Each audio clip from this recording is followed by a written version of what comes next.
¿Sabéis quién soy? Sí. ¿Quién sois? César. César, ahora con el gorro, ¿ahora quién soy? Con el sombrero. Mago. Ahora soy un mago ya. Hacemos Y un... que vas a hacer malabares, ¿verdad? No, malabares otro día, cuando haya pelotas, ¿vale? Unas pelotas para hacer malabares. Chicos, ¿esto qué es? Un papel. Un papel. Intentamos hacer una magia que es muy, muy difícil.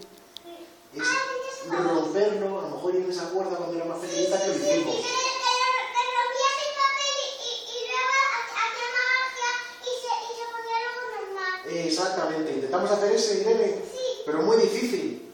Y tenéis que ayudar todos, ¿vale? Vale. ¿Lo intentamos? Mirad, ¿está el papel entero? ¿Sí? ¿O está roto? Entero. Está entero, ¿verdad? Pues mirad lo que vamos a hacer. ¿Está roto? ¿Lo rompemos más para que sea más difícil? Venga, pues más. ¿Más todavía?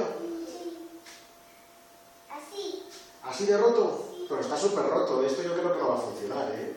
Este truco Se va a funcionar. es muy difícil, Monir, ¿eh? Está Pero mirad, tan difícil. ahora hacemos con, ¿veis todos los trozos rotos? Es muy importante que no se caiga ninguno, porque si se cae un trozo ya, no sale. Así que hacemos ahora una bolita. ¿Veis que está aquí? Y ahora vamos a intentar, entre todos, hacer la magia, ¿vale? Para que funcione, ¿vale? ¿Sí? ¿Me vais a ayudar? Sí. ¿Qué tenéis que hacer? ¿Os oyentes qué tienen que hacer? Soplar. ¿Y ahí tenéis que decir unas palabras? Sí. Palabras mágicas. Exactamente.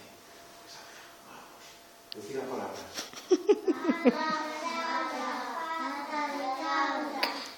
Que el papel se arregle cuando contemos hasta 3, ¿vale? 1, 2 y 3. Soplar. Pero no todo, que si no, no funciona. Vamos a ver si... Ah, la profe también tiene que soplar. Vamos a ver, yo creo que no va a funcionar, ¿eh? Que es muy difícil el truco, pero bueno, vamos a intentarlo. A ver, Monir. A ver, sale. A ver. Igual, que sí que va a salir, ¿eh? Que sí que va a salir.